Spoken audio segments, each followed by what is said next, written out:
Hello and welcome to coverage of round 2 here at Grand Prix Milwaukee. Maria Bartholdi and Reed Duke here in the booth, both of our players having a good time down in our feature match area.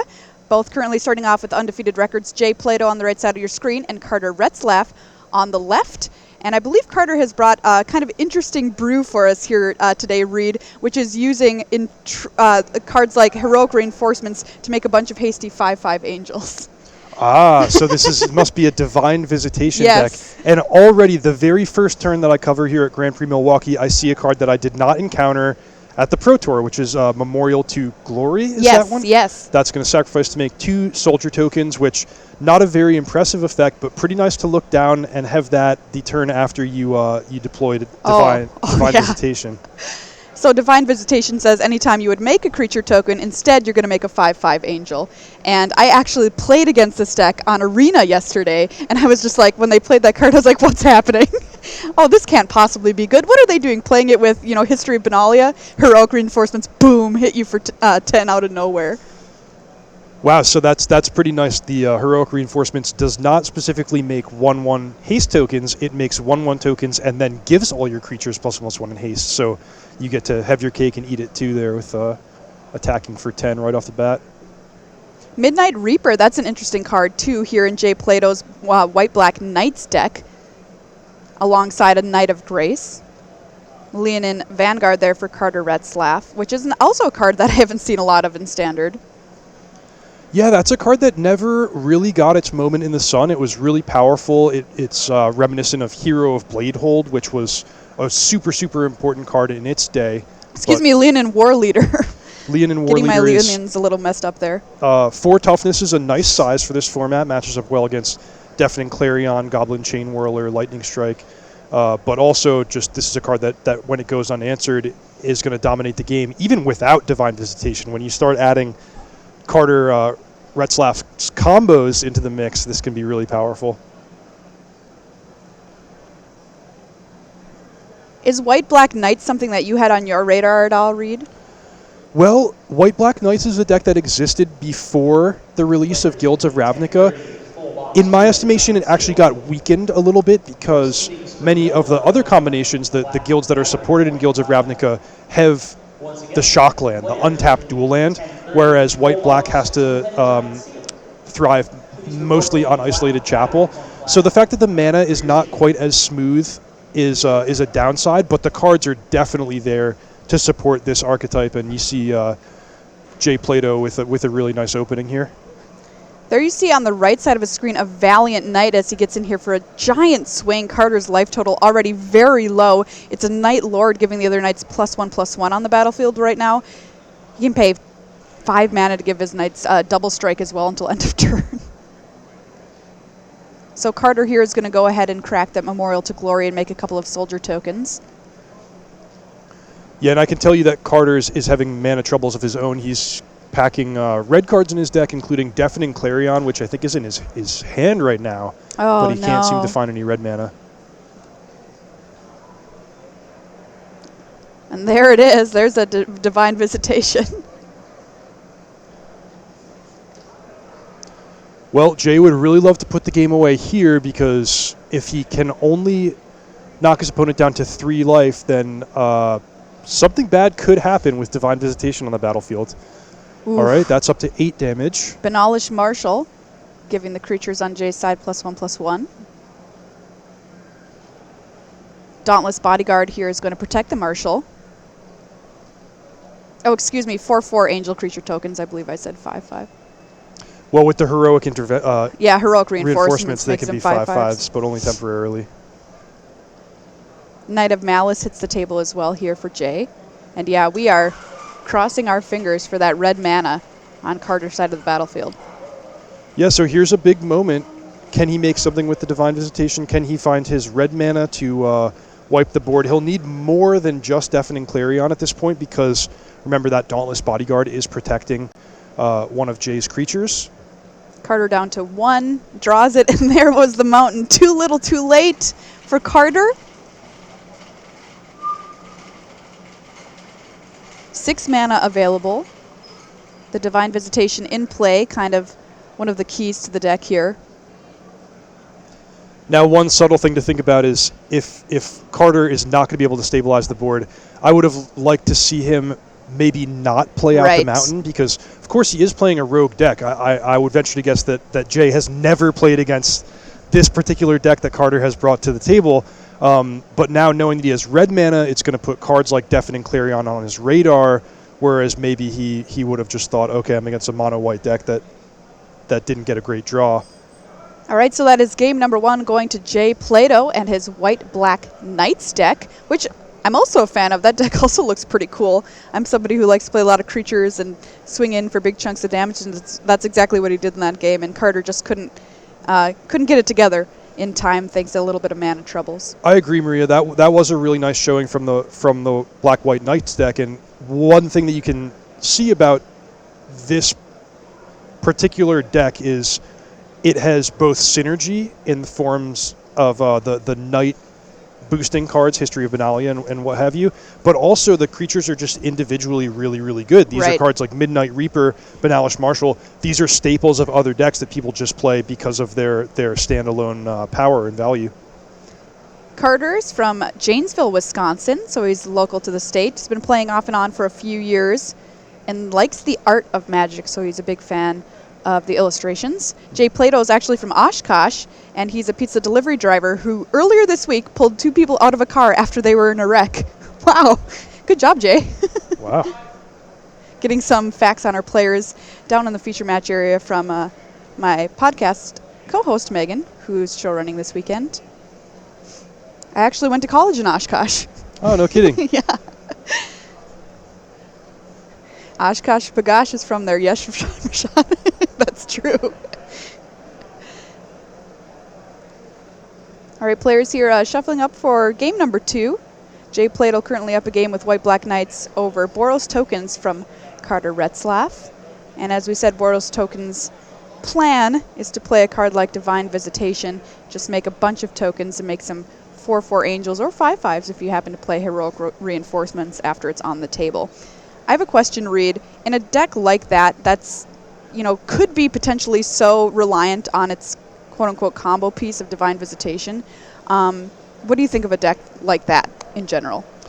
Well, I'll be honest with you. That's a card that I did some brewing with in preparation for the Pro Tour. I was excited about Divine Visitation. I was excited about Dawn of Hope. I was excited about a lot of the white-based token cards.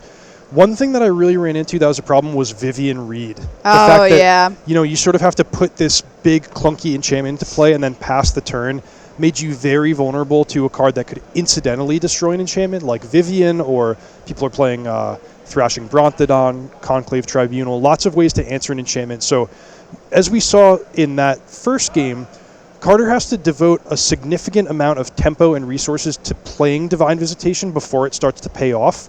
So if he makes that investment and then doesn't get to untap with the card, he can sometimes fall extra far behind. So it's a risk, high reward? Precisely, yeah. It's high risk, high reward. And I hope we get to see at least one game here where he does get to do his thing with Divine Visitation, but it's the games where he either is not able to play that card or is too far behind due to investing the tempo in it. Looks like he's taking mulligan here. All right, unfortunate there. When I played against this deck, I immediately texted Megan. I was like, you wouldn't believe how I just died on Arena. And I just kind of had to salute whoever it was because it was pretty dramatic. Do you think right now where we are in Standard, it's a healthy environment for decks like White-Black Knights, like Boros Tokens, like Celestia Tokens that are really reliant on having a critical mass of creatures? Well, creatures are certainly being targeted right now. With White Weenie being a top deck, I think you're going to see a lot of Deafening Clarions, a lot of Ritual of Soots, a lot of Golden Demises, people that are just gunning to beat creature decks. But that said, there's a reason for it. The creatures are really, really powerful right now. So I do think that this is a format where you can sort of choose your color combination, choose the types of creatures you want to play, and the cards are there that you can make it work. Dauntless Bodyguard here as we kick off things for game number 2, Jay Plato versus Carter Retzlaff. A Knight of Grace is the follow-up play, and sometimes you just got to play a 2-1 for 1. Not protecting anything. But that's part of what's great about Dauntless Bodyguard is it's an above-rate 1 drop. 2 power for a 1-mana creature has been good since the early days of Yes. Magic. But also, if you draw it a little bit later, it can protect you against board sweepers. It's a knight to go with your History of Benalias. So a really nice card. Speaking of History of Benalia, here we go. Turn 3 History of Benalia with 2 knights already in play is huge game for Jay Plato. Yeah, this is just the start that he wants. And I think in the absence of something like Deafening Clarion, particularly with the mulligans, Carter's going to have a hard time coming back from this. Yeah, I happen to know he did scry up one of those planes to the top. Ooh, I think that was a mountain right there for him. Sure enough, there's the mountain. Carter takes that hit last turn down to 14, and there it is, Deafening Clarion. Wow, so that's actually going to even things up quite a bit. He's still down resources because he did mulligan, and remember the History of Benalia is going to make a free creature to help Jay rebuild, but Deafening Clarion is exactly the card that Carter needed to stay in this game. For me, sometimes I have trouble being very greedy with my Deafening Clarions. You mean you get too greedy or not greedy enough? Too greedy. I'm like, well, let's just let him make another night and blow him out on the turn that it's going to pop. Of course, that obviously wouldn't be very smart in this situation. That can be a dangerous game, particularly with cards like Dauntless Bodyguard. I mean, sometimes you wait hoping they can deploy another creature, but then if it's a bodyguard, they're going to protect their most important thing. So finding the right balance is definitely tough. I think it depends a lot on the context of your matchup and the hand. There's a Valiant Knight again for Jay Plato. We saw that in game number 1, buffing up the entire team of knights. Is a knight in and of itself, and you can pay 5 to give all of your knights double strike. One theme that I think we're going to be coming back to a lot over the course of this weekend, Maria, is that 4 toughness, because a lot of the best removal spells in the format right now are targeted at creatures that have 3 and less toughness. So Valiant Knight being a lord that's going to survive Deafening Clarion is very, very important. Chapter 3 here on History of Benalia triggers. So all of our knights going to get vigilance and get pumped up here, planning for a big attack. Ooh, and he actually does have a 5th mana, so he could activate that double strike ability and effectively go for the win here. That would be, that would be 20 damage, actually. Wow! 20 you in 1 turn. I do think I spy a bit of removal sitting in Carter's hands, but yeah, he activates and goes for it. So Carter may have Response Resurgence, which would be perfect, just enough to kill the Valiant Knight, even through History of Benalia Chapter 3. There's a look at the Valiant Knight on screen right now.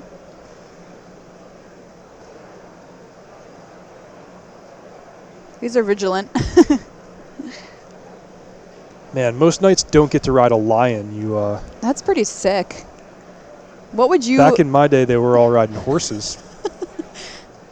Sometimes Aestheres. Oh, nice. And there you go. Response Resurgent here. It's going to deal 5.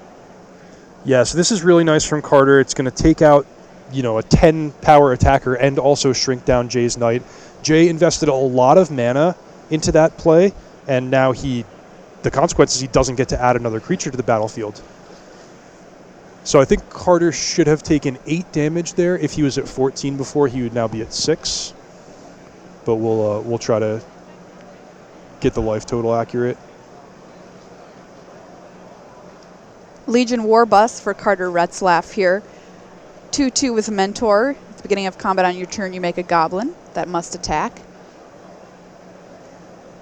So they're making use of the really nice Integrity split cards from Guilds of Ravnica. There he uses the Superman efficient Integrity to just take out Jay Plato's last night. And actually Carter is now in the driver's seat from a game that he started with mulligans, and it looked pretty bad for him. 2 really clutch and cheap removal spells, able to get him back into the game after a pretty important Deafening Clarion early on when the table was flooded with knights on Jay's side.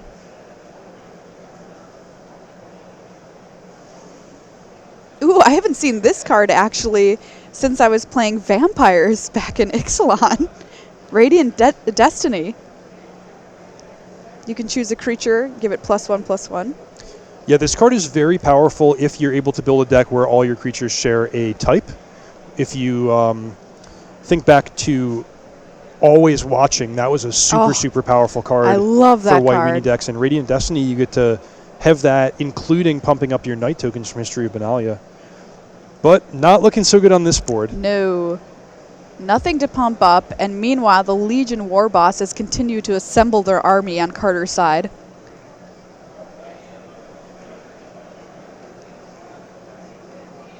All right, a big swing here and a Mentor trigger onto one of the goblins for 6.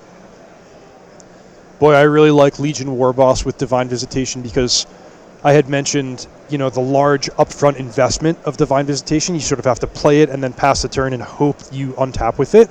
Right. But with Legion War Boss, you can put the War Boss into play ahead of time and then get your value right away on the turn that you deploy Divine Visitation. That's a great point. Midnight Reaper here for Jay. Carter advantage bar pretty heavily in his favor right now. He managed to swing the game back around pretty dramatically. Yeah, this one has had some backs and forths. I mean, a turn ago, he was facing a lethal attack when Jay opted to spend the 5 mana on Valiant Knight's activated ability, but Carter survived. That was a big tempo swing. It meant Jay could not deploy another creature, and now the Legion War Bosses are just taking over. By the way, Jay Plato does not have the city's blessing for that Radiant Destiny. I have to stop myself every time because I want to say Radiant Density. It's like an episode of Back to the Future.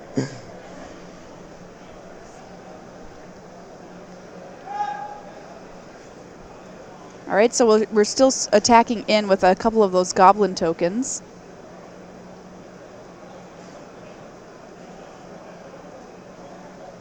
So one cool thing about the Legion War Boss is, unlike its predecessor Goblin Rabblemaster, it doesn't force all goblins to attack. It's only the goblin that you make this turn. So here you see Carter making the judgment call to leave back the War Bosses themselves, to leave back the 2/2 goblin. He's just sending in these 1/1 tokens, making sure to protect his own life total. Knight of Grace, I have to say, is an excellent blocker right now in Standard. That first strike and Pro Black is just overperformed for me. I definitely agree. And sometimes you'll see with these Knights-based decks, you have a lot of vigilance. I mean, Jay has the Radiant Destiny once he achieves City's Blessing. A lot of first strike, and sometimes you set up this wall where your opponents really can't attack, even with something as big as a Carnage Tyrant can just get first strike down. A card like Midnight Reaper in Jay's list too, it is a knight, a zombie knight at that. Do you think that it's a good role player too to give him a little bit of card advantage? I think so, and in particular, it's a little bit of an insurance policy against board sweepers. So if your opponent is going to cast Deafening Clarion or Ritual of Soot or any kind of Wrath of God board sweeper type of effect, you may lose a bunch of creatures, but you're going to refill your hand and be able to deploy a new wave the next turn if you have Midnight Reaper. There's a look at Midnight Reaper right now on your screen. Deals 1 damage to you and you draw a card whenever a non-token creature you control dies, and that is not a May. So I have seen people die to their own Midnight Reaper. Oh yeah, I've done it. Achievement unlocked. I mean, the Reaper's going to reap. He's not here for games. Looks like our players might be discussing some kind of issue as to when a goblin token entered play. Always really important to be very, very clear, as clear as possible when you're playing in these kinds of tournaments. That's something you're very good at, Reed, after watching you play every turn of every game. Well, thank you. I take that as a compliment. I do think it's really important to be super clear in tournament Magic, especially when you are going to be facing opponents that might not play the same way as you. They might not even speak the same language as you. Any two people in the world should be able to play a game of Magic together, but it's not trivial to be able to achieve that because, people have different lingo and different ways of handling things. But if you're just really, really clear with your communication, you can do it. All right, so we did get an out-of-order sequencing warning here.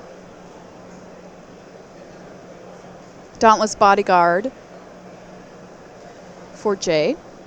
Getting very close to City's Blessing, up to 9.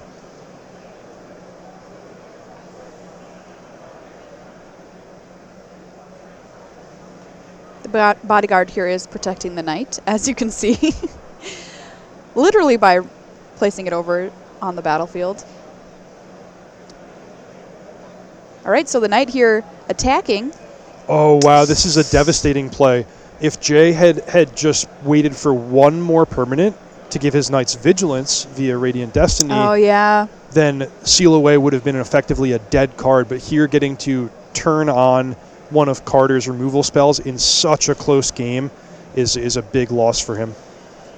Seal Away, just one of the most efficient removal spells in the format right now. Something you've always got to be careful of if your opponent has 2 mana and white.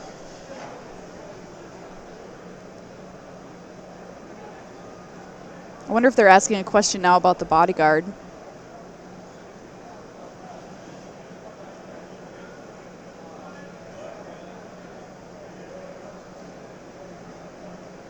Yeah, the exile is pretty important here between the Dauntless Bodyguard and the Midnight Reaper. There'd be a lot of consequences if Carter was trying to destroy the Knight of Grace. Right. But Seal Away, nice clean answer. There's going to be nothing Jay can do about this. Yep. Exile is a different way to die here, so off it goes.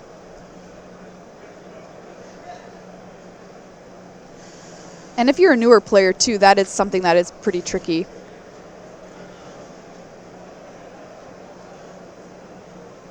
And there is the Divine Visitation for Carter. Perfect. This is Nice. his knockout punch. The game was very close before this, but now with Divine Visitation generating 4/4 angels instead of 1/1 goblin tokens. Upgrade. Yeah, this is just going to be too much for Jay to contend with. Ooh, nice. Full art angels. Oh, come on. If you sleeve up this deck for a Grand Prix, you got to come prepared with some nice tokens. I 100% agree. I don't know why we have that one raggedy mountain, though. That's kind of tilted me right now. Style. I like it.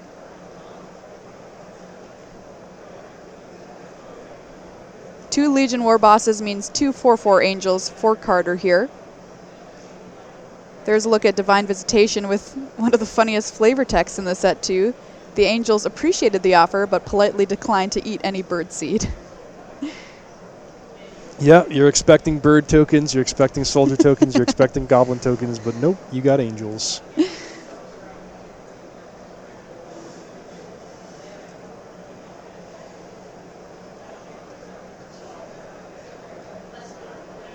Jay just wondering what's happening to him here. Yes, he surely of did course. not expect this. And I guess maybe a rules question about whether or not those angel tokens have haste. Oh, yeah. Because again, the difference between creating a 1/1 goblin with haste, that would not work. But if you create a 1/1 goblin and it gains haste, then that will work. Okay. And that will allow you to attack with your angel right away.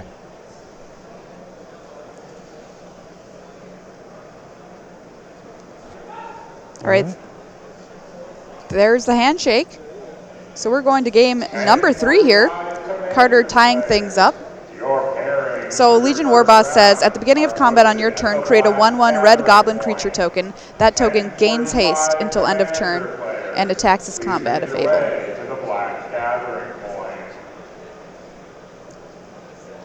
Tricky stuff with tokens sometimes that become other kinds of tokens in play with Magic. Yeah, that's one of the rules subtleties that's really tricky is anytime something copies or changes into something else.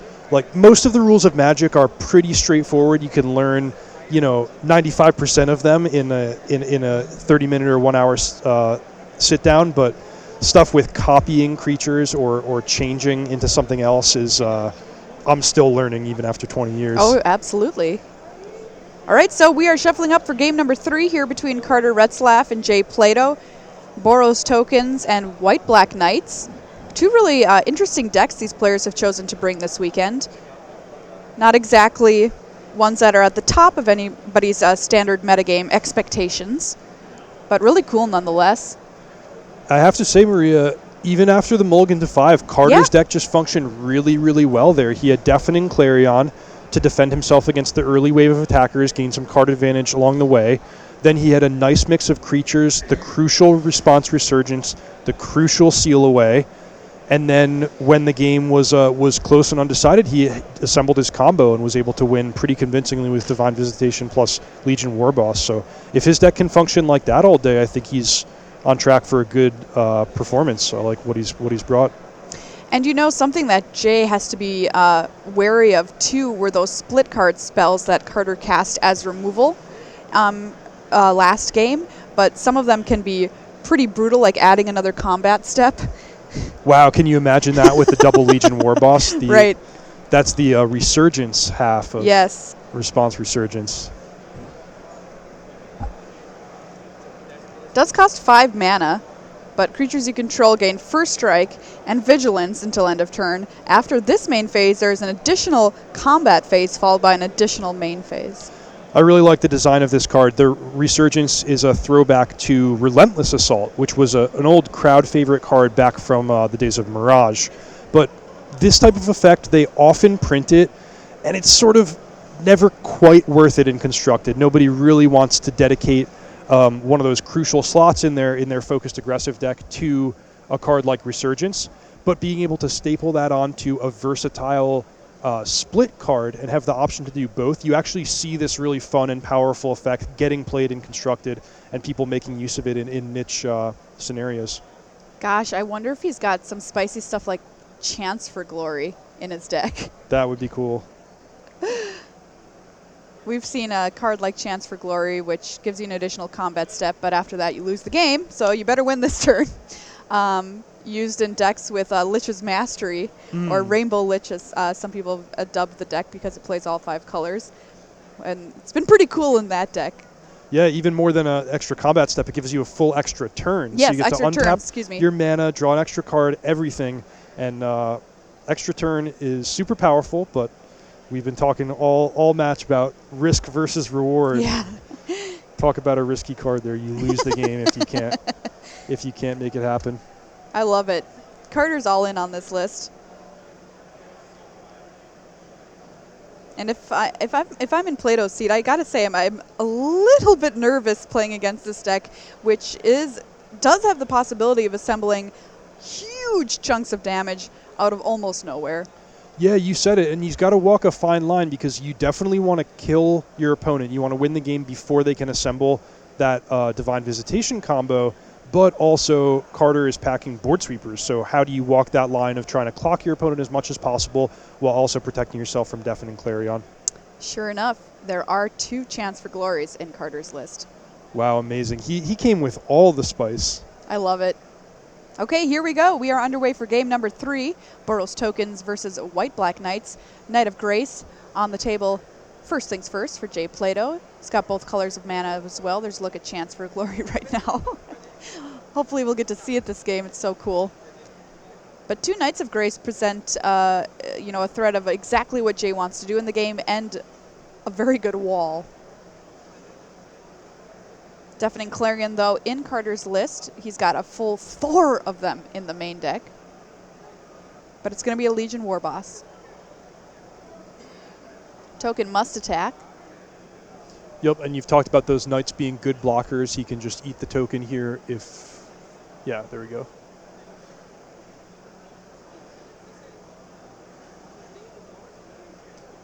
Legion Warboss, super powerful on an empty board when it's uncontested, but not as amazing when the opponent actually has blockers.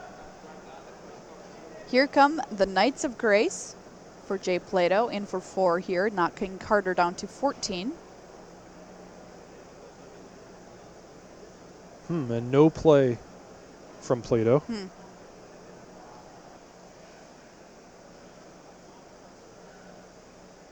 Seal away here on the Knight of Grace.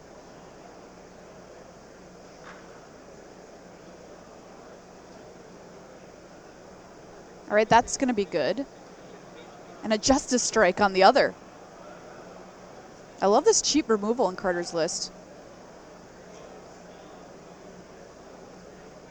Invoke the Divine. All right. So Invoke the Divine's going to blow up this Seal Away, gain Jay some life. That's a nice sideboard card because it takes out the Seal Aways. It's also insurance against Divine Visitation. But one thing Jay could have done here is he could have waited, and perhaps Carter would have sent the Legion Warboss into combat, Right. and then he could surprise it with the first strike creature. But now Carter's going to know what's up, and he's going to hold back the Legion Warboss.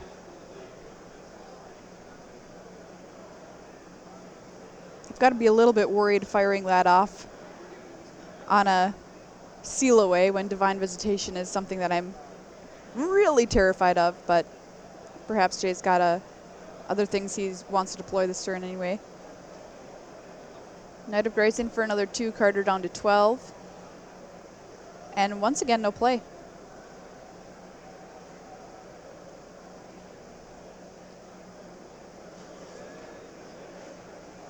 Conclave Tribunal. I'd like to see Carter be a little more careful with this because the same thing happened last turn where if Jay has an instant speed answer to these enchantments, he's effectively untapping his opponent's creature and allowing it to block in combat, which could be really, really devastating in a close game where it's all about Legion Warboss. Well, we'll see what Jay has. Okay, so Carter is sending them both into the red zone here. Mentor Resolve, so that's going to be 4 damage coming at Jay. Looks like it's going to work in this case, but Yeah. I think Carter should be attacking first and then answering the tapped creatures after combat. Knight of Malice for Plato. And I think Jay is pointing out that this one is going to be protected from any of that nonsense. Seal Away a Conclave Tribunal. Hey, if you're even thinking about it, don't even think about it. This is the right knight to have. Either side of column A1. 11 a.m. modern double-up players. Please make your way to the black gathering point. Okay, Knight of Malice passes the turn back over to Retzlaff. First strike hexproof from white. Gets +1/+0 as long as any player controls a white permanent. So in this case, definitely has that. And there's Divine Visitation! All right, there's our angel. Getting in for 4. Well, I asked for one nice Divine Visitation game. We're getting more than that. We're getting 2 here with Carter Retzlaff just really looking well prepared for this tournament. His deck's functioning exactly as he drew it up. And look at those 3 Memorial to Glories sitting there on the battlefield. Yeah. Even if he was to draw all lands for the rest of the game, he is in a dominant position here. That is just nasty. There it is. Yeah, Resurgence. So that's going to be 2 combat steps. His creatures are going to gain Vigilance until end of turn. 2 more Angels on the way, assuming Legion Warboss survives. And this should be a lethal attack if Jay can't muster any defense in the air. All right, Jay, now's the time for a Settle the Wreckage, if there ever was one. Well, actually, it looks from Carter's body language that he is... Oh, the creatures gain first strike as well. Yes. But Jay can block and trade with the Warboss, which would take away the second Angel. But again, just the 2 4/4s attacking twice is going to be lethal if he can't answer any of them.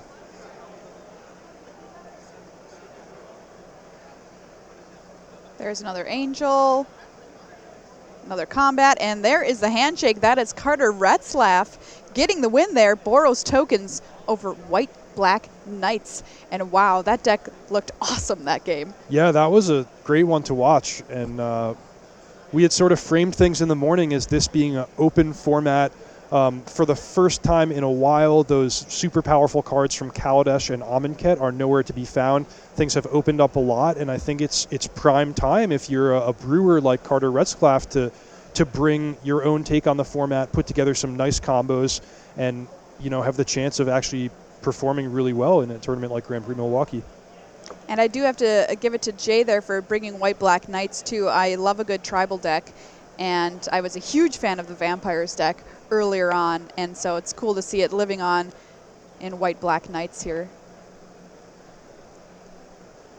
But that is Carter Retzlaff taking down that match here in round 2 of Grand Prix Milwaukee. Welcome back to the booth. Marie Bartholdi and Reed Duke here with you this weekend. And Reed, I got to be honest, I hope we see some more spicy stuff like that from people this weekend. Yeah, it's not a stretch to think that maybe we will. There's a lot of cool stuff going on in Standard right now, and I think this is going to be more than just the top couple of decks playing against each other every round. I think we'll see some cool stuff.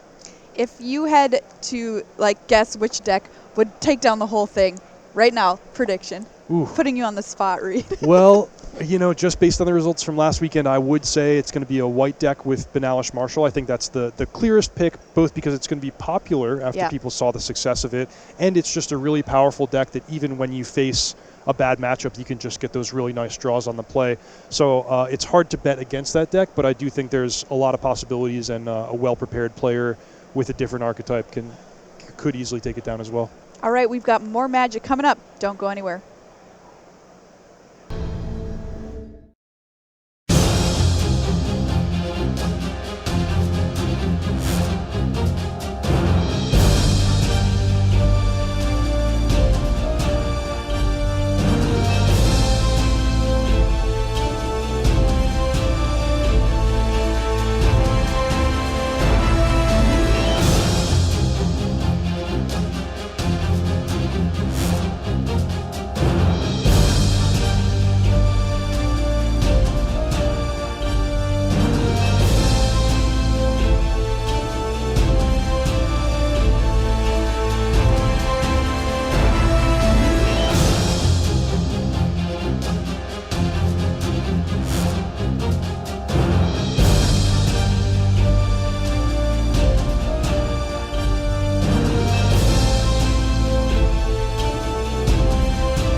Hey everybody, welcome back to coverage of Grand Prix Milwaukee. Maria Bartholdi and Reed Duke in the booth here for round number 2, and we're going to do some time walk magic for you. We've got a matchup between William Holtzman and Tim Suarani. And Reed, you've got deck lists in front of you. What are we looking at here? Well, William Holtzman is playing a Boros aggressive deck. His list is a copy, effectively, of Jeremy Dezani's deck from the top 4 of the Pro Tour. So what's special about this one is he is not playing Banalish Marshal. Instead, he's splitting his mana more equally between white and red to get access to more token cards like Goblin Instigator. But still, you know, in the category of the white aggressive decks. Right. Tim Suarani has a much